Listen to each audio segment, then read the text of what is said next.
Muy buenos días a todos, bienvenidos, bienvenidas, mi nombre es Horacio Urtiaga y esta mañana vamos a continuar con nuestra serie de estudios en la Carta a los Romanos. Hoy entramos a un nuevo capítulo, el capítulo 6, capítulo que está dentro del bloque de los capítulos 5, 6, 7 y 8, un bloque en el cual Pablo va a entrar o está entrando a una nueva sección de la carta en la cual Pablo más que todo va a enfatizar lo relacional, lo personal, lo participativo de nuestra vida en Cristo. Recordemos que Pablo le está escribiendo esta carta a la iglesia en Roma, una iglesia que él no conoce y cuyo motivo principal al escribirla es predicarles el evangelio, darles la buena noticia de salvación, pero de una manera hermosa, profunda, guiada por el Espíritu Santo, obviamente, porque es palabra de Dios. Por lo tanto, en los primeros 4 capítulos, Pablo se ha tratado de enfocar en lo que es la justicia de Dios. Hemos aprendido qué es la justicia de Dios, por qué la necesitamos y cómo podemos recibirla. Hemos visto que todo ser humano es pecador y necesita la justicia de Dios, necesita ser declarado justo por su condenación, y esto solamente puede suceder por medio de la fe. Esta no es una enseñanza nueva, sino algo que ya estaba sostenido en la ley y en los profetas, o sea, en el Antiguo Testamento. Pablo va a soltar el ejemplo de Abraham para sustentar esta verdad. Luego, a partir del capítulo 5, ya como dije anteriormente, Pablo se ha enfocado más en lo relacional, personal, participativo del creyente en su día a día. O sea, podríamos decir que del capítulo 1 al 4 se enfocó en la justificación y en los capítulos 5 al 8 se va a enfocar en la santificación, cómo deberíamos vivir como discípulos a la luz de ciertas verdades. Por lo tanto, Pablo ha empezado diciendo que ahora que ya hemos sido justificados por la fe en Cristo, tenemos paz para con Dios. Por lo tanto, ahora nos podemos gloriar en la gloria futura de Dios, podemos gloriarnos en las tribulaciones y podemos gloriarnos en Dios mismo, sabiendo que hemos sido reconciliados con Él por medio de Cristo Jesús. Luego de esto, el apóstol Pablo suelta una imagen muy interesante que hemos estudiado en varias partes con respecto a Adán y a Cristo. Pablo va hacia el origen del problema y cuenta la historia universal de la caída, cómo por medio de un hombre y por medio de esa transgresión, ese pecado, el ser humano ha heredado la muerte, pero que este pecado de Adán, esta transgresión de Adán y estos pecados del ser humano quedan en sombra a la luz de la obediencia, la justicia, la gracia y la vida que ahora podemos obtener en Cristo Jesús. Por lo tanto, se hace una comparación entre Adán y Cristo. En Adán heredamos muerte, condenación y pecamos. En cambio, en Cristo obtenemos gracia, obtenemos justicia y obtenemos vida. Esa es la comparación que Pablo ha hecho a partir del versículo 12 del capítulo 5. Ahora en el capítulo 6 y en el capítulo 7, Pablo va a responder algunas preguntas que pueden surgir en cuanto a estas verdades. Preguntas que son muy interesantes porque cuando nosotros pasamos al tiempo de preguntas y respuestas en estos devocionales, siempre van surgiendo. Porque cuando uno escucha acerca de la gracia de Dios, una de las preguntas que puede surgir es, ¿qué significa esto, Horacio? Por un lado, me doy cuenta de que no estás hablando de la ley. O sea que si no tenemos ley, podemos hacer lo que queramos. O si la gracia de Dios sobreabunda, significa que podemos pecar y no hay ningún problema. Son preguntas que han surgido en el tiempo de preguntas y respuestas y que Pablo sabe que van a surgir con esta enseñanza. Por lo tanto, Pablo va a tratar de argumentar, respondiendo a estas preguntas en el capítulo 6 y 7, estas distintas cuestiones. Así que vamos a entrar a la primera pregunta, que la vamos a ver en varias partes, no la vamos a ver solamente en una, donde Pablo va a mostrar, bueno, si la gracia de Dios sobreabunda por el pecado, ¿podemos seguir pecando para que la gracia siga abundando? Pablo va a decir, de ninguna manera. Y lo vamos a ver en los siguientes versículos. Entremos al capítulo 6. Veamos los primeros 2 versículos para ver qué es lo que Pablo dice. Dice lo siguiente. Entonces, ¿qué diremos? ¿Seguiremos pecando para que la gracia abunde? De ninguna manera. Porque los que hemos muerto al pecado, ¿cómo podemos seguir viviendo en él? Esta pregunta es una pregunta que surge rápidamente de todo lo que Pablo ha ido argumentando en los capítulos anteriores. Es algo que generalmente las personas, cuando escuchan el mensaje correcto de salvación, lo que implica el Evangelio, lo que es el Evangelio, Siempre el que tiende a ser legalista, el que quiere construir su propia justicia, va a levantar esta argumentación. Pablo lo sabe, Pablo lo debe haber experimentado un montón de veces mientras él predicaba dentro de los judíos. Cada vez que él predicaba la salvación por medio de la fe, obviamente muchos judíos decían, ¿y qué pasa con la ley? La ley es la que nos hace justos. Y Pablo va a decir, no, la ley más bien muestra tu pecado, más bien la ley aumenta el pecado, la ley no te puede transformar. Por lo tanto, esto era algo que Pablo oía constantemente en su predicación y por lo tanto, mientras les está explicando a los romanos estas cosas, él mismo levanta esta pregunta para que no quede duda. Y él dice, ¿qué diremos entonces? ¿Seguiremos pecando para que la gracia abunde? Él dice esto a la luz de lo que él dijo en el capítulo 5 en la parte final. No sé si ustedes se acuerdan que él cuenta de que lo que trajo la ley es abundancia de pecado. Y por lo tanto, al abundar el pecado, sobreabundó la gracia, haciendo la comparación entre lo que trajo Adán y lo que trae Jesús. Por lo tanto, ahora la pregunta es válida en verdad. Bueno, si Pablo ha dicho que cuando abundó el pecado, sobreabundó la gracia, ¿significa que podemos seguir pecando para que la gracia sobreabunde? Y Pablo va a decir, de ninguna manera.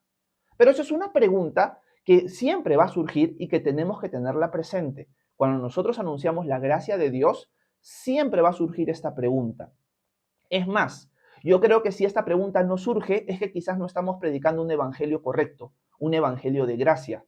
Esto era algo que Pablo ya había soltado en sombras en el capítulo 3. Cuando estuvo hablando de la pecaminosidad del hombre, justo en la parte final, Pablo llega a decir cosas que nos hacen recordar lo que Pablo está diciendo aquí. Y lo quiero poner en pantalla para que ustedes lo recuerden conmigo. Miren lo que Pablo dijo en el capítulo 3. Pero si mi mentira sirve para que la verdad de Dios abunde para su gloria, ¿por qué todavía soy juzgado como pecador? ¿Y por qué no decir, hagamos males para que vengan bienes?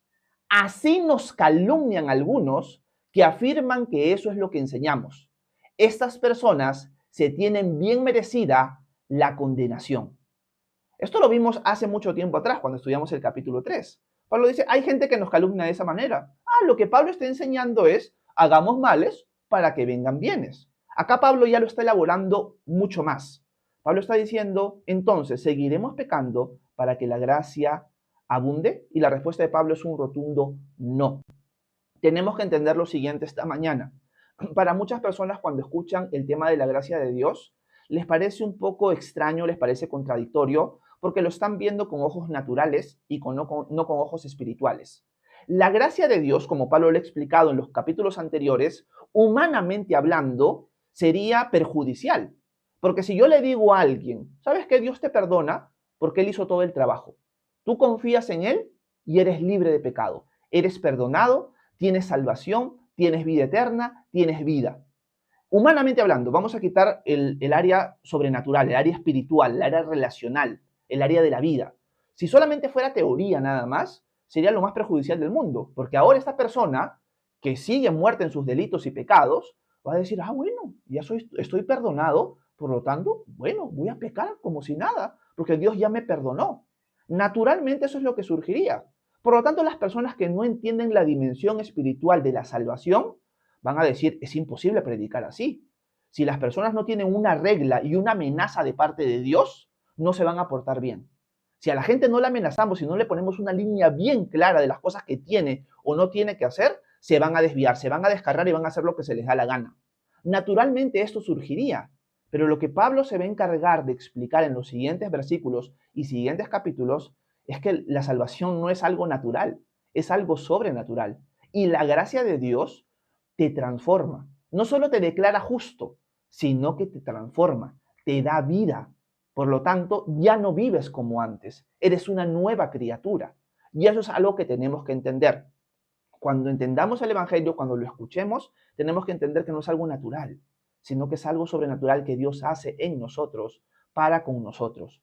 Así que eso es lo primero que quería aclarar aquí. Volvamos al texto del capítulo 6 y volvamos a leer los dos primeros versículos. Los voy a poner en pantalla y dice Pablo lo siguiente. Entonces, ¿qué diremos? ¿Seguiremos pecando para que la gracia abunde? De ninguna manera, porque los que hemos muerto al pecado, ¿cómo podemos seguir viviendo en él? Pablo acá lo que ya está agregando y está mostrando es que un creyente, alguien que se ha unido a Cristo y no sigue ligado a Adán, ha muerto al pecado, ya no vive al pecado. Por lo tanto, ya no puede vivir en él. Realmente Pablo aquí no explica qué significa morir al pecado. O sea, parece que él ya está pensando que los romanos, que son cristianos, ya lo entienden. Obviamente Pablo lo va a explicar en los siguientes versículos, pero aquí simplemente está soltando una verdad fundamental. El cristiano ha muerto al pecado, por lo tanto, ya no puede vivir en él. Esa es la verdad fundamental. Si nosotros hubiéramos leído la carta a los Efesios, hubiéramos visto que Pablo dijo que antes de Cristo nosotros estábamos en nuestros delitos y pecados. Antes, sin Cristo, estábamos en nuestros delitos y pecados. Pero ahora, en Cristo, hemos muerto al pecado. Ya no estamos en nuestros delitos y pecados, sino hemos muerto al pecado. Y por lo tanto, si hemos muerto al pecado, ya no vamos a poder vivir en él. Una verdad fundamental que Pablo no explica todavía, pero que va a empezar a explicar con distintas figuras. La primera figura, y es la figura que vamos a ver hoy en los versículos 3 y 4, y ahí nos vamos a quedar, es la figura del bautismo. El bautismo nos enseña figurativamente lo que Pablo está enseñando aquí, que nosotros hemos muerto al pecado y por lo tanto ya no vamos a vivir en él. Así que un cristiano no va a decir nunca, bueno, pequemos para que la gracia abunde, porque el que ha puesto su confianza en Cristo ya ha entendido que ha muerto al pecado. Y no solamente lo ha entendido, sino que realmente pasa en su vida, en un sentido espiritual, y por lo tanto ya no vive en él. Vamos a ver cómo Pablo lo explica en los siguientes versículos. Entremos al capítulo 6, al versículo 3 y al versículo 4. Dice lo siguiente Pablo: ¿no saben ustedes que todos los que fuimos bautizados en Cristo Jesús, fuimos bautizados en su muerte? Porque el bautismo, por el bautismo, fuimos sepultados con él en su muerte, para que así como Cristo resucitó de los muertos por la gloria del Padre, así también nosotros vivamos una vida nueva. Aquí Pablo está tocando la figura del bautismo. Y Pablo lo que en buena cuenta dice es, pero ¿no saben ustedes, no recuerdan ustedes lo que aprendieron cuando fueron bautizados? Que nosotros hemos sido bautizados en la muerte de Cristo. Esta es una figura que Pablo usa, que Jesús usó antes de morir. Por ejemplo, cuando Jesús estuvo con sus discípulos, ya rumbo hacia Jerusalén, Jacobo y Juan, sus discípulos, se acercaron porque ellos pensaban de que Jesús iba a establecer su reino literal, mesiánico, en Jerusalén en ese momento. Por lo tanto, se acercan y le dicen, maestro, queremos sentarnos a tu derecha y a tu izquierda. Y Jesús les va a decir, esto no me corresponde a mí dárselos. ¿Ustedes están dispuestos a beber del bautismo que yo estoy dispuesto a beber? Jesús dice eso en Marcos capítulo 10, si no me equivoco, acá lo tengo en pantalla, o bueno, lo tengo grabado, pero por falta de tiempo no lo voy a leer. Pero en Marcos capítulo 10 Jesús dice eso, versículos 38 y 39. Jesús dice, ¿ustedes están dispuestos a recibir el bautismo que yo voy a recibir? Y ellos, sí, nosotros claro que sí, Señor. Y Jesús le va a decir, bueno, en efecto, ustedes van a recibir ese bautismo, ustedes también van a morir. Pero sentarse a mi derecha y a mi izquierda solamente le corresponde a mi Padre, a nadie más. Por lo tanto, Jesús usa la figura del bautismo como una figura de su muerte. Por lo tanto, lo que Pablo está diciendo es lo siguiente. Hermanos, no puede ser de que ustedes digan, bueno, este mensaje de salvación implica que podemos pecar como si nada, porque si pecamos y el pecado abunda, sobreabunda la gracia. Eso es imposible, porque ustedes han muerto al pecado. ¿No se acuerdan que cuando fueron bautizados en la muerte de Cristo? ¿Esto qué nos enseña? Acá hay algo importante, algo aplicativo, que el bautismo tiene un significado importante para nosotros como discípulos. Y hay una aplicación más allá todavía.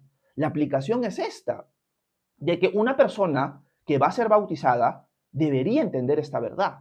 Me puse a pensar mientras leí el texto temprano de que esto implica de que no deberíamos bautizar por bautizar a las personas.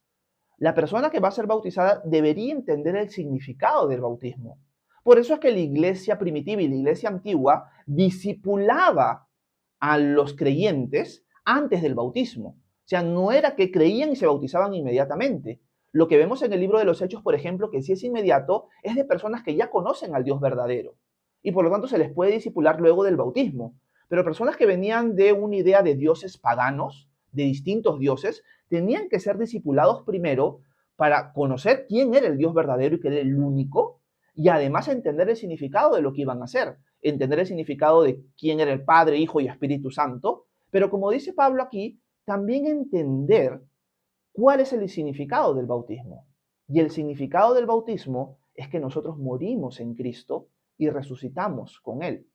Cuando nosotros nos sumergimos en el agua, estamos diciendo, he muerto en unión con Cristo. Porque ahora ya no estoy unido a Adán, ahora estoy unido a Cristo. Por lo tanto, estoy unido en su muerte, pero también en su resurrección. Esto implica discipulado. Por lo tanto, cuando yo veo a Pablo escribiendo estas cosas, primero me pongo a pensar lo siguiente. Qué importante es que nosotros tengamos el deseo, sobre todo aquellos que hemos sido llamados a enseñar, de querer instruir a otros en las cosas de Dios. Ese es el corazón de Pablo. Por eso Pablo se está tomando todo el tiempo de enseñarle a los romanos estas cosas. Él quiere profundizar en el Evangelio para que ellos lo tengan bien claro. Pero también yo creo que es importante que nosotros anhelemos que otros crezcan en ese conocimiento. No dejarlos a la deriva, no decir, bueno, esta persona ya confesó, ya creyó en Cristo, bueno, que él vea. No es el corazón de Pablo, yo creo que debería ser nuestro corazón de que los nuevos en la fe, o ni siquiera nuevos en la fe, conozcan cada vez más al Señor y puedan entender más su evangelio y las cosas que hacen para el Señor o las cosas que han hecho, como por ejemplo el bautismo. Así que Pablo que está diciendo algo bien interesante, hermanos, no me vengan con cosas así, o que si alguien levanta esa argumentación, ustedes ya saben cómo responder. Nosotros no vivimos practicando el pecado. Sí, somos salvos por gracia, no por obras. No nos salvamos por lo que hacemos, nos salvamos por lo que hizo Cristo. Pero eso no implica que ahora yo pueda hacer lo que se me da la gana. Para nada, porque yo ya he muerto al pecado. Ya no vivo bajo el pecado, ahora he muerto al pecado. Ya no vivo ligado a Adán, ahora vivo ligado a Jesús. Y esto se dejó claro cuando me bauticé, porque el día que yo me bauticé, mostré físicamente que yo estaba unido a Cristo. Y por lo tanto, cuando yo me uno a Cristo, me uno en su muerte, pero también me uno en su resurrección. ¿Esto qué nos muestra? Que para Pablo el bautismo no es algo opcional. El bautismo es parte de nuestra salvación. Ojo, el bautismo no es para salvación. El bautismo es parte de nuestra salvación. Ahora que yo he creído, me voy a bautizar porque es un símbolo visible de mi unión con Cristo en su muerte y en su resurrección. Eso es lo que yo hago cuando me bautizo. Cuando yo me bautizo, estoy proclamando lealtad al Señor, al único Dios verdadero, pero también estoy proclamando intimidad, unión, estoy ligado a Él. Por lo tanto, cuando yo me bautizo, estoy diciendo, Él es mi Dios, es mi único Dios, el Padre, el Hijo y el Espíritu Santo. Pero también estoy proclamando que estoy unido a Él y nadie me va a separar del amor de Cristo. Por lo tanto, ahora cuando yo me sumerjo al agua, estoy diciendo, he muerto a mi antiguo yo. Y cuando salgo del agua, he resucitado a una nueva vida. Por lo tanto, no es que yo pueda hacer lo que se me da la gana, porque ya no vivo yo, mas Cristo vive en mí. Y lo que ahora vivo en la carne, diría Pablo, lo vivo en la fe del Hijo de Dios, el cual me amó y se entregó a sí mismo por mí. Eso es lo que Pablo está diciendo en estos versículos. Está utilizando la figura del bautismo para decir, ustedes cuando se bautizaron, hermanos, claramente entendieron, porque se les enseñó, de que ustedes habían muerto al pecado y ahora viven para Cristo en una nueva vida. Y eso es lo que Pablo nos quiere enseñar a nosotros también. Así que si alguien surge con esta idea de que, no, ustedes enseñan en buena cuenta que uno puede vivir como se le da la gana, no. Sí, la salvación no es por lo que yo he hecho, pero cuando yo recibo la salvación y me uno a Cristo, he muerto con Él. Ya no vivo yo, Cristo vive en mí. Por lo tanto, ahora tengo una nueva vida. Y esta nueva vida no es una vida teórica, es una vida real. Es una vida en el poder de su resurrección. Porque así como me unía en Él espiritualmente en su muerte, también me he unido a Él espiritualmente en su resurrección. Por lo tanto, ahora, no en la teoría, sino en la práctica, recuerden que esta sección de Pablo es relacional, personal, participativa, ahora que estoy ligado a Cristo, participo de una nueva vida. Por lo tanto, por más que sigo en este cuerpo débil, este cuerpo inclinado al mal, mi deseo, ya que estoy ligado a Cristo, es adorarlo a Él, es vivir una nueva vida, una vida de justicia. Por lo tanto, ya no hago lo que se me da la gana. Ahora hago lo que Cristo quiere que yo haga. Completamente distinto por el poder de una vida indestructible, por el poder de una nueva vida que ahora tengo en Cristo Jesús. Volvamos a leer los versículos 3 y 4, porque el versículo 4 tiene también cosas bien interesantes que quiero compartir con ustedes. Volvamos al texto del capítulo 6. Y vamos a leer desde el versículo 1, ¿ok? Para entrarlo bien en su contexto. Dice, entonces, ¿qué diremos? ¿Seguiremos pecando para que la gracia abunde? De ninguna manera. Porque los que hemos muerto al pecado, ¿cómo podemos seguir viviendo en él? ¿No saben ustedes que todos los que fuimos bautizados en Cristo Jesús, fuimos bautizados en su muerte? Porque por el bautismo fuimos sepultados con él en su muerte, para que así como Cristo resucitó de los muertos por la gloria del Padre, así también nosotros vivamos a una nueva vida. Me encanta, porque Pablo está usando la figura del bautismo como una figura de sepultura, una figura de muerte, y no solamente la usa aquí, sino también la usa en Colosenses. Quiero ponerles Colosenses 2:12, donde Pablo le habla a la iglesia en Colosas y les dice, cuando ustedes fueron bautizados, fueron también sepultados con él, pero al mismo tiempo, miren esto es importante, resucitaron con él por la fe en el poder de Dios, que lo levantó de entre los muertos. Aquí tenemos otro pasaje importante, 2 Corintios 5:17. De modo que si alguno está en Cristo, ya es una nueva creación. Atrás ha quedado lo viejo, ahora ya todo es nuevo.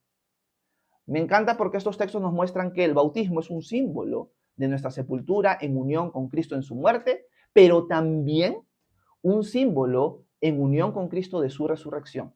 Por lo tanto, lo que Pablo termina diciendo es, en el bautismo ustedes murieron con Cristo en unión con Él.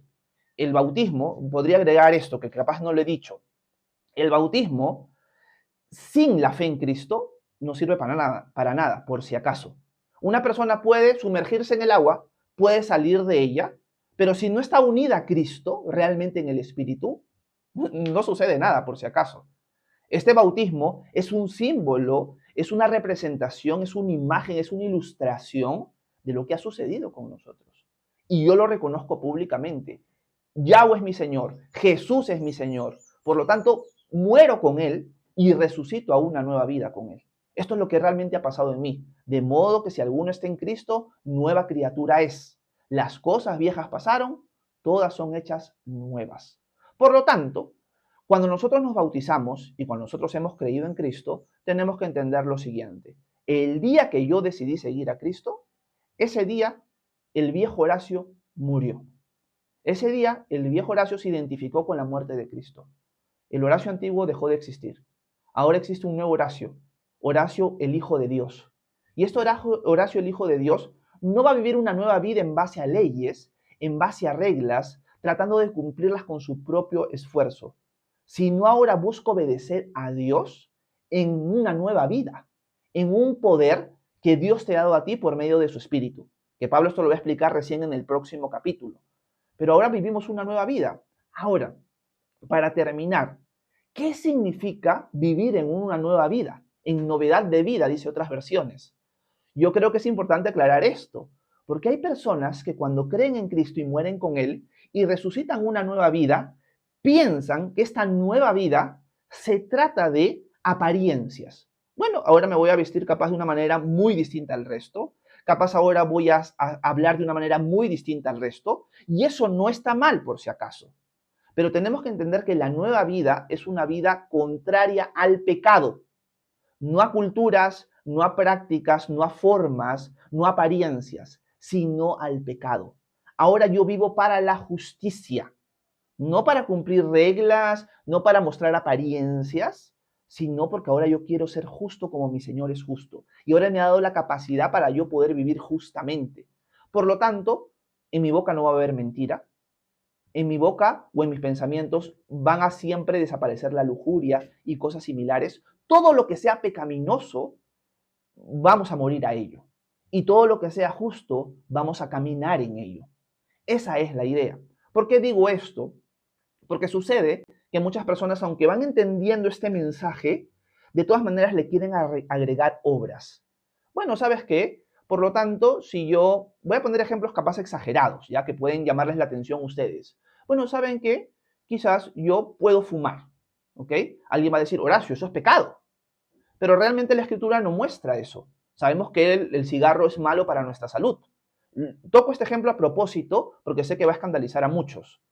Pero realmente el fumar o no fumar no es pecaminoso en sí, es dañino, al igual que quizás tomar bebidas con mucho azúcar como la gaseosa. Pero a veces queremos maquillarlo de afuera y dejar podrido lo de adentro.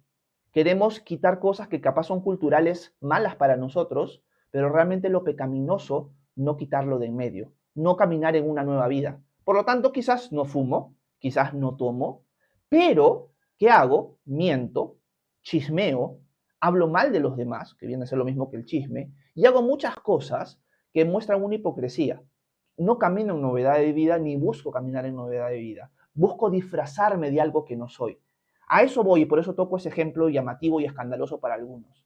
Porque si nosotros somos sinceros y vemos la historia de la iglesia, hubo tiempos donde hermanos en la fe no sabían lo peligroso que era el cigarro, como uno de mis predicadores favoritos, Charles Spurgeon. Y Charles Spurgeon sale en fotos con su puro, sale fumando. Y para nosotros eso es escandaloso.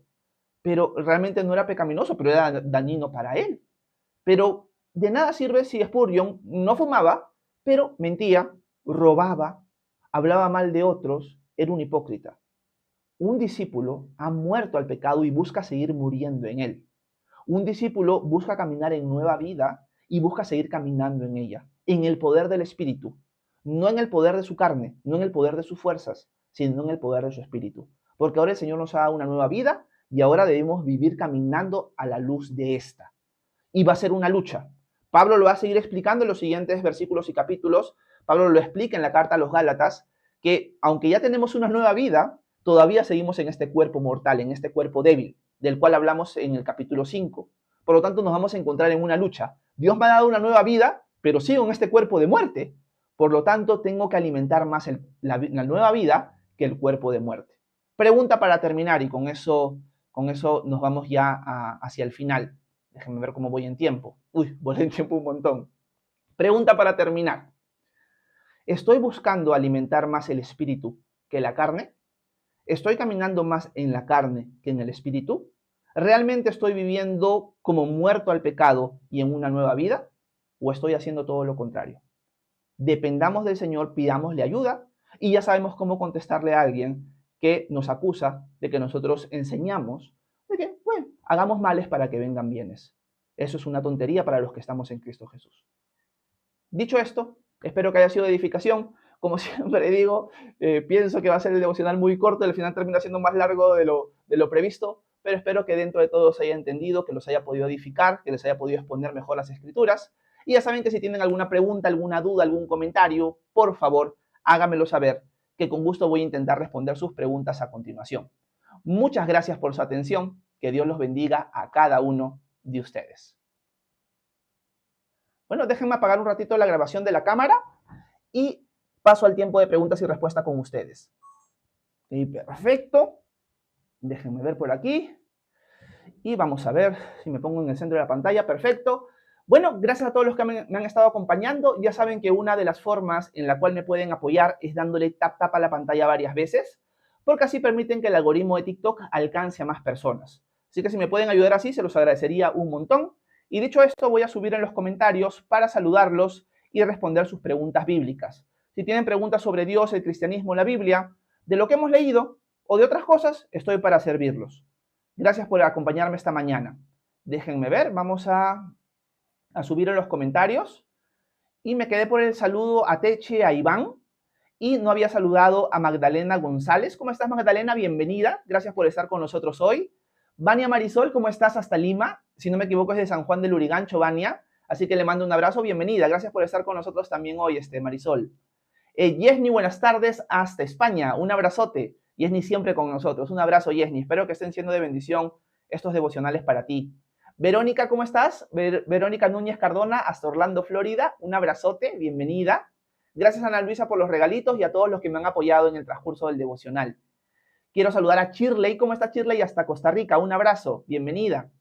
Profe Emerson dice, ¿pecado? ¿Cuál pecado?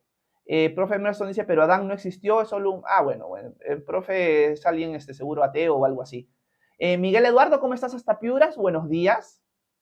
Déjenme ver. Quiero saludar a Oscar hasta Nicaragua. ¿Cómo estás, Oscar? Bienvenido. Déjenme ver.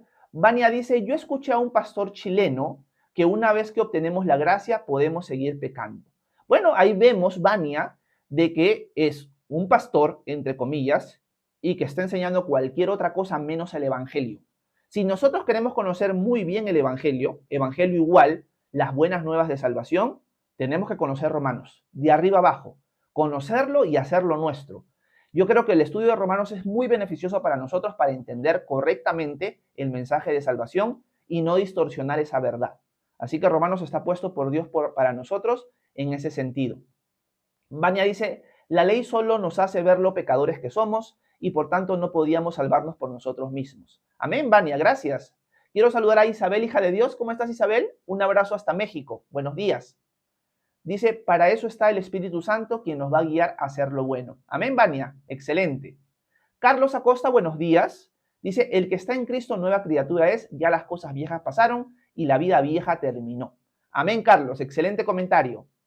Vania dice, deseo bautizarme. Bueno, Vania, a la luz de lo que hemos visto hoy, ya conoces un poco más qué es el bautismo, pero lo ideal, Vania, sería que en la iglesia local a la que tú perteneces te pudieran dar un discipulado de algunos días o algunas semanas para que tú puedas luego profesar públicamente tu fe en Cristo y te puedas bautizar conforme a lo que Jesús dijo en Mateo 28. Bautizar en el nombre del Padre, del Hijo y del Espíritu Santo. ¿Ok? Así que, por ejemplo, yo una de las cosas que hago en la iglesia local que pastoreo es si alguien quiere bautizarse, bueno, primero tiene que ser una persona que ha mostrado fidelidad a la asistencia en la iglesia y ha querido seguir aprendiendo a los pies de Jesús. Y también llevar una serie de enseñanzas donde yo puedo hacerle ver a la persona y también ver yo si esta persona realmente ha entendido el Evangelio. Así que eso sería lo ideal, Vania. Quiero saludar a Margarita. ¿Cómo estás, Margarita? Hasta México. Un abrazote. Buenos días. Qué lindo verte hoy por aquí. Henry, un abrazo hasta Lima. Buenos días, hermano. Margarita dice, eso es poner por obra la palabra, no pecar. Dice Margarita. Gracias, Margarita. Happy dice, bendiciones, hermano Horacio, usted y a su familia. Gracias, Happy. Bienvenido, bienvenida por estar con nosotros. Valentina Alejandra, ¿cómo estás, Valentina? Bienvenida. Pastor, sácame de una duda. ¿Qué pasa si me bauticé y después me aparté de él, pero ahora me arrepiento? Bueno, la postura de los padres de la iglesia era que tu bautismo es válido. Uno a veces, lamentablemente, por seguir más la carne que el espíritu, por seguir viviendo bajo el viejo hombre y no bajo el nuevo hombre hecho a la imagen de Cristo Jesús, terminamos a veces alejándonos del Señor, cayendo en pecado, etcétera, etcétera. Por lo tanto, si te has arrepentido, felicitaciones, qué bueno que lo has hecho, pero tu bautismo es válido, Valentina, mil disculpas por cambiarte el nombre. Así que no necesitarías bautizarte nuevamente, simplemente empezar a caminar con el Señor como Él quiere que lo hagas, viviendo en nueva vida o en novedad de vida. Gracias, Valentina. Mili dice, exacto, a mí me bautizaron sin entender bien el sacrificio de Cristo, dice Milagro. Ok, Milagro, gracias por compartir. Por acá la gente pone amén, ok. Déjenme ver. Perú y actualidad, dice Jeje, el bautismo no es nada, crea o no creas, dice Perú y actualidad. Bueno, sí toqué ese punto, espero que lo hayas podido escuchar. Kenia dice, tremenda palabra. ¿Cómo estás, Kenia? Un abrazo hasta Miami. Buenos días. Kenia dice, Horacio, ¿y cómo sabes si eres justo? Muy buena pregunta, Kenia. ¿Cómo sé yo si soy justo? Bueno, primero, vamos por partes. Primero, tenemos que confesar y entender de que no podemos ser justos por nuestra propia cuenta. Ni tú ni yo, Kenia, somos justos. Ahora, podemos ser declarados justos, justificados, por lo tanto, justos en ese sentido, en un sentido posicional, en un sentido de que Dios me hace a mí justo por la fe en Cristo Jesús. Por lo tanto, si yo he puesto mi confianza, mi lealtad en Jesús como mi Dios y Salvador, Él es el único Dios verdadero al cual yo sirvo y adoro, Él me ha declarado justo a mí. Por lo tanto, sus promesas son sí y amén en Él. Así que, ¿cómo sé si soy justo? Si es que he puesto mi confianza, mi lealtad en Cristo Jesús. Y por lo tanto, si lo he hecho, Él me promete, y yo creo que Él cumple sus promesas, que me ha declarado justo delante de Él.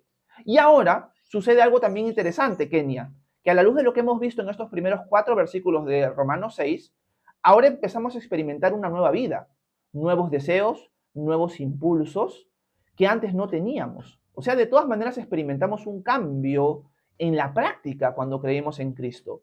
No solamente que lo confesé y ya está, sino que ahora mi deseo de saber quién es Dios, de obedecerlo, de seguirlo, han cambiado. Antes no quería saber nada de Dios, ahora quiero saber todo de Él. Antes me importaba muy poco obedecer a un supuesto Dios. Ahora que he puesto mi confianza en Él, no solamente quiero conocerlo, sino quiero obedecerlo y quiero agradarle y quiero servirlo. O sea, ha habido un cambio sobrenatural en mí.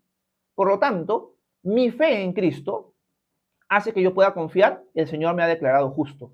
Pero aparte, la nueva vida que empiezo a experimentar con luchas me muestra, he nacido de nuevo. Por lo tanto, puedo saber hoy que yo soy justo. Gracias, Estequeña, por tu pregunta. Déjenme ver. Vania dice, el Espíritu Santo nos hace sensibles para el pecado y nos alerta para salir de la carne. Amén, Vania. Reina dice, debemos cuidar nuestro cuerpo, es templo del Espíritu Santo. Amén, Reina, excelente. Johnny dice, entiendo el ejemplo, pero dice que el cuerpo es templo de Dios, por tanto, fumar, ya sabía. Gracias, Reina, y gracias, Johnny, por los comentarios, porque es lo que quería causar. Quería causar atención y escándalo con este ejemplo, porque es un ejemplo que afecta a nuestra cultura, generalmente, no necesariamente otras culturas. Salimos de Latinoamérica, quizás la cultura europea, no sé si la cultura americana, creo que la cultura americana también se afecta por esto, pero la cultura europea no tanto, porque es un tema, al igual que el licor, por ejemplo, que causa mucha controversia. Pero como dice Johnny, entiendo el ejemplo, porque el ejemplo es claro, fumar o no fumar no te salva o te condena. Pero Johnny hace una salvedad, pero el cuerpo es templo del Espíritu Santo. Gracias por ese comentario, Johnny, y gracias también, Reina, por eso, porque me permite explicar lo siguiente. Cuando nosotros basamos una creencia o tenemos una creencia en algo, como por ejemplo que nuestro cuerpo es templo del Espíritu Santo, tenemos que fundamentarla y sustentarla con qué queremos decir con esto, pero sobre todo, qué es lo que la Biblia dice con respecto a esto. Cuando vamos a la Escritura y vemos el tema del templo del Espíritu Santo como nuestro cuerpo, vamos a encontrar esto en Primera de Corintios. Y en Primera de Corintios, el templo del Espíritu Santo se cuenta en dos contextos distintos. El primero es el contexto de la división de la iglesia. La iglesia, nosotros, en su conjunto, somos el templo del Espíritu Santo, somos el templo de Dios. Ahora, en el nuevo pacto, nosotros somos el templo, ya no el templo físico, sino nosotros. Juntos, reunidos, somos el templo de Dios. Por lo tanto, Pablo dice, el que destruye el templo de Dios, el que cause divisiones dentro del cuerpo de Cristo, condenada se tiene, o justo se tiene el castigo por destruir el templo de Dios, porque que destruye el templo de Dios, Dios lo destruirá a él, dando una exhortación para que los cristianos en Corinto se dejen de tonterías y se dejen de causar divisiones y peleas. Ese es el primer contexto. Por lo tanto, templo sería nosotros como cuerpo de Cristo. Juntos hacemos el templo, somos piedras vivas, edificados en Cristo Jesús para buenas obras, y hacemos el templo santo del Señor. Ya no de piedras, sino de carne. Esa es la primera figura del templo. Segunda figura del templo es el tema de la inmoralidad sexual. Porque parece ser, miren esto, parece ser que hermanos en la fe en Corinto, salvos, declarados justos, con la gracia de Dios sobre ellos, con una nueva vida, se estaban metiendo con prostitutas. Estaban cayendo en inmoralidad sexual porque era parte de su vida antigua. En la vida antigua del Corinto, el Corinto era una joyita en ese sentido, tenía relaciones con las sacerdotisas de los distintos templos que había en Corinto.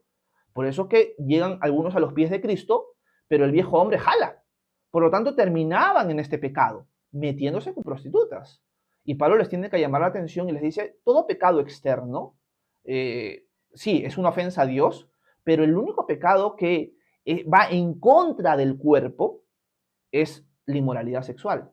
Por lo tanto, ustedes dejen de hacer esas tonterías. O sea, eso no es caminar en nueva vida. Ustedes son el templo del Espíritu Santo. No pueden estar cometiendo este tipo de inmoralidad sexual. O sea, ustedes ahora son el templo del Espíritu Santo. Por lo tanto, en contexto, el templo del Espíritu Santo no es una figura física en el cuerpo, un tatuaje, vamos a ponerlo así, ni tomar gaseosa en exceso. Eso obviamente nos hace daño y nuestra salud. Pero yo creo que tenemos que ser consistentes con lo que dice la Escritura. La Escritura nunca toca el tema del templo del Espíritu Santo en un sentido de salud física, sino en un sentido pecaminoso. Por lo tanto, cada vez que nosotros pecamos contra nuestro propio cuerpo, en el caso de inmoralidad sexual, estamos atentando contra el templo del Espíritu. Ahora, sí podríamos hacer la correlación de que cualquier cosa que nosotros hagamos contra nuestra salud física es dañino y va atenta contra el templo del Espíritu Santo. Pero ¿saben cuál es el problema? Que generalmente siempre lo escucho del mundo evangélico solamente con respecto a lo que no nos gusta. Pero con respecto a lo que sí nos gusta, nos quedamos calladitos. Tenemos que ser consistentes. Si decimos que el cigarro atenta contra el templo del Espíritu Santo, tienes que decir también que la gaseosa también atenta contra el templo del Espíritu Santo. Capaz, te vas a rasgar la vestidura si te enteras que un cristiano fuma, pero no te rasgas las vestiduras, y no estoy hablando a ti, Johnny, directamente, estoy hablando en general, como una enseñanza. Pero no nos rasgamos las vestiduras cuando vemos a un hermano en la fe que se toma 5 gaseosas o 4 gaseosas al día. Y ahí sí no está yendo en contra del templo del Espíritu Santo, pero el otro lado sí. Tenemos que ser consistentes con nuestras posturas. Por lo tanto, para concluir esta parte, y gracias hermanos por soltar esos ejemplos, cuando vemos en la Escritura el atentar contra el templo del Espíritu Santo, nunca es en un contexto de salud alimenticia, ni de salud en el sentido de cigarro o de tatuajes. Es en el sentido de división dentro de la iglesia y de inmoralidad sexual. Y si queremos utilizar esa figura para ir ya a la salud física, no necesariamente está mal, pero seamos consistentes. Si tú estás criticando a alguien que fuma, critica también entonces, sobre todo tú, lo más probable, que tomas un montón de gaseosa y te haces daño al cuerpo también. Por lo tanto, seamos consistentes con nuestras posturas. Pero, al final, lo pecaminoso es lo dañino. Lo pecaminoso es lo que nos hace no caminar en nueva vida. Y tener un tatuaje o fumar no necesariamente es eso. Pero sabemos que nos hace daño, por lo tanto, lo dejamos de hacer, porque queremos tener una vida saludable. Pero no podemos condenar a aquel que lo hace o a aquel que está saliendo de eso. Por ejemplo, yo me pongo a pensar en mi padre. Yo realmente no sé si mi padre conoció al Señor o no. Mi papá ha sido alguien que ha ido a la iglesia, mi papá es alguien que ha profesado seguir a Cristo. Y caminar en una nueva vida es algo que yo personalmente no he visto en mi papá. No lo he visto. Mi hermano me dice que en los últimos momentos de su vida mi papá cambió bastante, por lo tanto empezó a caminar en nueva vida, según me cuenta él. Pero mi papá es alguien que hasta el último fumó. Yo por eso voy a decir, mi papá no se salvó. No, si mi papá puso su fe en Jesús, sí se salvó. Y él luchaba con la adicción del cigarro. Por lo tanto, se estaba haciendo daño a sí mismo. Pero eso no quitaba que fuera salvo. Y ese es el punto al final. Cuando regresamos al Evangelio, cuando repasamos el Evangelio y entendemos la salvación, tenemos que tener cuidado de poner estas obras que nos hacen daño físicamente como si fueran contrarias a la salvación. Y no necesariamente lo son. Por eso tengamos cuidado. No está mal decirle a alguien, oye, esto te hace daño, por si acaso, no estoy diciendo eso. Pero si vamos a ir al núcleo del Evangelio, tenemos que hacer las matices necesarias. Y creo que eso es lo que intento hacer aquí. Por más que cause controversia y estén en contra de mí, yo estoy libre como diría Pablo, de la sangre de ustedes, de contarles las cosas tal cual y argumentarles. ¿Ok? Gracias, Reina, y gracias, Johnny, por sus comentarios, porque me ayudan un poco a explicar mucho más este tema. Gracias por su ayuda de esa manera. Déjenme ver. Fe bíblica unitaria. Uy, mamita linda. Dice, soy carnívoro, ando en la carne, dice. Bueno, espero que no seas unitario en el sentido de que crees que la Trinidad no existe, porque si no, eso no es una fe bíblica para nada, amigo. Laura dice, excelente devocional, muchas gracias, Horacio. De nada, Laura, para servirte. Yusepa dice, gracias, de nada, Yusepa, hasta Brasil. Y Ana Luisa dice, gracias, hermosa prédica. De nada, Ana Luisa, para servirte. Vania también dice, muchas gracias. Por aquí. Magdalena dice, gracias, pastor, por la enseñanza. De nada, Magdalena. Vania dice, Horacio, me gustaría saber qué Biblia es la que usas.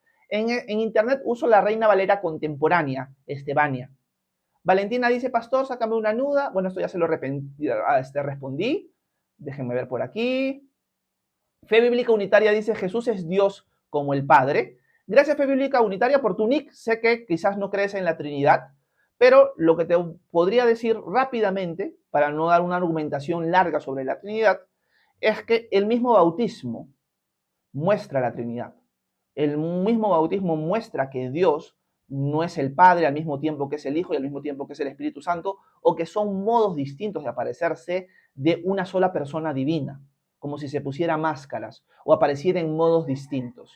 El Padre es Dios, el Hijo es Dios y el Espíritu Santo es Dios. pero el Padre no es el Hijo y el Hijo no es el Padre, y viceversa con el Espíritu Santo. Por eso es que el Hijo puede conversar con el Padre desde la tierra. Por lo tanto, discrepo contigo quizás, fe bíblica unitaria, con respecto a tu postura de Dios. Considero que el Dios en el cual estás creyendo es un Dios distinto a mi Dios. Gracias por tu pregunta. Satanás dice, tenemos padre espiritual y madre espiritual, por favor. No estoy seguro si es una pregunta o es una afirmación. No lo sé. Si puedes, acláramelo. Nísida dice, me acabo de enterar que mi madre se bautizó hace muchos años. Ah, mira, qué interesante, Nísida. Johnny dice, a mí me gustaría saber más del bautismo. ¿Saben que yo les recomiendo? Hay una lectura de Spurgeon, este hombre que Dios usó grandemente y que se metía a sus puros. Él tiene un tratado que lo encuentras en internet gratuitamente, en español, sobre el bautismo. Solamente sobre el bautismo. Yo lo he leído y me encantó. Así que se los recomiendo. Y si formas parte de la comunidad de WhatsApp, pídemelo por ahí para yo pasarlo por la comunidad de WhatsApp. Porque es gratuito, es libre de derechos, así que no es piratería ni nada por el estilo. Así que me lo pueden pedir y pueden leerlos. Un tratado muy hermoso del bautismo de Spurgeon. Un capo, Dios lo usó grandemente ese hombre. María dice, pastor, buenos días desde Lima, Perú, Chorrillos. Un abrazo, María, hasta Chorrillos. No sabía que eras de Lima. O si ya me lo habías dicho, discúlpame porque no me acordaba. Yesni dice, gracias, muy edificante prédica, pastor. Gracias también, Yesni. Elvis, ¿cómo estás? Buenos días. Hasta Pucallpa, un abrazo. Margui, ¿cómo estás? Hasta Colombia, buenos días. De nada, Margui, para servirte. Laura dice, por ese tipo de enseñanzas muchas almas se pierden. ¿Es verdad, Laurita? Alex dice, ¿qué opino, qué postura sostiene de la predestinación, hermano? Dios lo bendiga. Gracias, Alex. Justo el día de ayer alguien preguntó eso en la comunidad de WhatsApp y mandé un audio al respecto. Lo que te puedo decir, Alex, es que la palabra predestinación, o lo que tiene que ver con predestinación, aparece en el Nuevo Testamento muy pocas veces. Es una palabra que se usa muy poco, principalmente en un sentido salvífico, en Efesios 1, nada más, en 2 versículos. Y uno en Romanos 8, que lo vamos a leer en las próximas semanas. Por lo tanto, vamos a estudiar el de Romanos 8, pero en Efesios capítulo 1 solo aparece en 2 versículos. O sea, que si aún quisieras usar el de Romanos 8 como salvífico, serían 3 versículos en todo el Nuevo Testamento que usan esta palabra.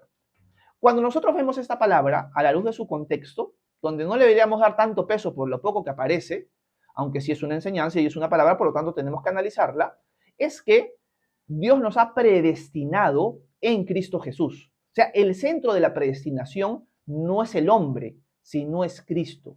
Yo estoy predestinado, o bueno, Dios predestinó la salvación del ser humano para que sea en Cristo, desde antes de la fundación del mundo.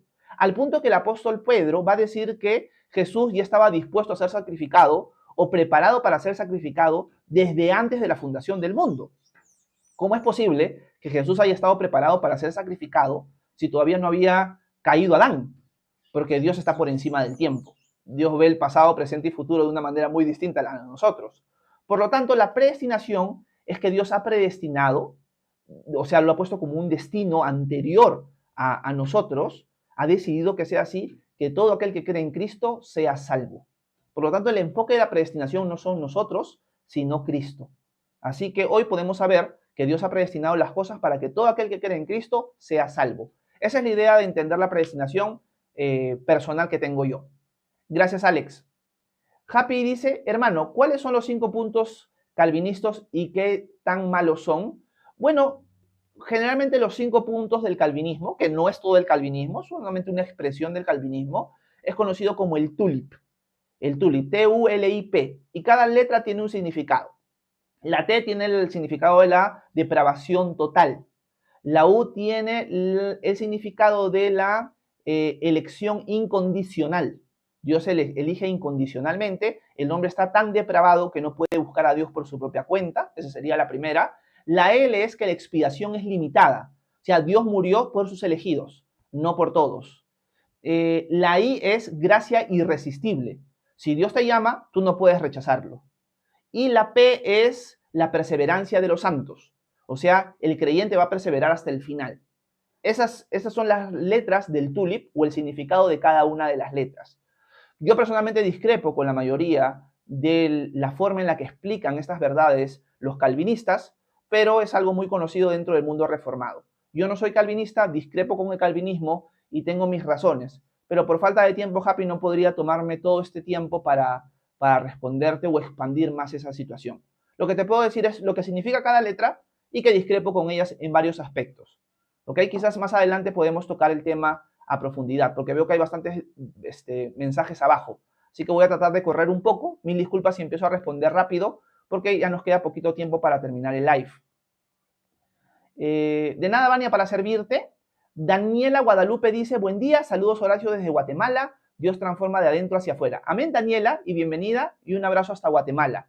Gracias por estar con nosotros. Charlie Sánchez dice, ¿debo estar casada para bautizarme? Gracias, no es Charlie, es Scarly, perdóname. Scarly Sánchez hace la pregunta, ¿debo estar casada para bautizarme? No necesariamente, si eres una persona soltera, no tendrías que casarte para bautizarte. Lo más probable es que tu pregunta surge en el contexto de convivencia. Lo que tengo que decir directamente es que el ideal de Dios es que te cases. Eso no lo vamos a quitar de en medio. Pero el bautismo no está condicionado a eso. Vuelvo a repetirlo. El ideal de Dios es que te cases, pero el bautismo no está condicionado a eso. Un ejemplo claro lo encontramos en Hechos, donde Felipe bautiza al etíope eunuco. Dios mueve a Felipe al desierto a encontrarse con un hombre adinerado, que es prácticamente la mano derecha de la reina de Etiopía, y el eunuco viene leyendo el rollo de Isaías, porque había ido para las fiestas de Israel a celebrar, si no me equivoco, es Pentecostés, creo. Realmente no estoy seguro qué fiesta es, pero él ha ido a adorar a Dios a Jerusalén, regresa hacia Etiopía y está leyendo Isaías. Dios mueve a Felipe a acercarse a este eunuco y Felipe le explica el pasaje de Isaías 53 que apunta a Jesús. Cuando el eunuco lo entiende, dice, ¿qué me impide ser bautizado? Yo quiero bautizarme. Y bueno, en el caso del eunuco es eunuco, ¿no? Ese no se puede casar. Pero Felipe no le hace una lista de cosas que él tiene que haber hecho antes para poder bautizarse, sino le dice, si tú crees que Jesucristo es el Hijo de Dios, tú puedes bautizarte. Y el eunuco dice, yo creo. Y por lo tanto se bautiza. Por lo tanto, el bautismo no está ligado a eso, Scarly. Ahora, el ideal de Dios sería que te cases, pero hay una diversidad de problemas que algunas mujeres experimentan en su día a día cuando creen en Cristo, que yo no sé cuál será la situación actual de tu familia. Yo no sé si tu pareja no es cristiano y por lo tanto no quiere casarse.